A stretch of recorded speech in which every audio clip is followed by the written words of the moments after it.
అంటున్నాడు, ఎవరిని ఆయన మర్చిపోయే దేవుడు కాదు, ఎవరిని కూడా విడిచిపెట్టే దేవుడు అంతకన్నా కాదు. మరి ఆ దేవుడే గనుక ఒక క్షణం కానీ లేదా ఒక సెకండ్ కానీ మన చెయ్యి విడిచిపెడితే మనం ఎప్పుడో ఈ కాలగర్భంలో కలిసిపోయేవారు. దేవుడు అన్యాయస్తుడు కాదండి.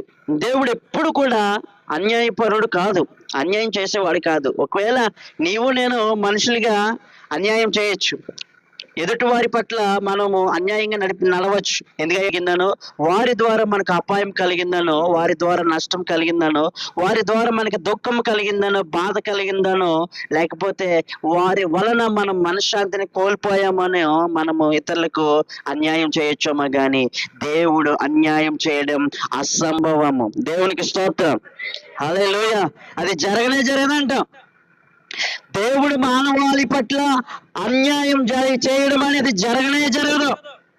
ఎందుకయ్యా అంటే దేవుడు అన్యాయం చేయడు. ఆయన ప్రేమ కలిగిన దేవుడు కనుక, జాలి కలిగిన దేవుడు కనుక, కనికరమ గల దేవుడు కనుక నీ పట్ల నా పట్ల ఆయన కనికరాన్ని, ప్రేమను, జాలిని చూపించే వాడిగానే ఉన్నాడు కానీ తన కఠినమైనటువంటి మనసును చూపే దేవుడిగా లేడు.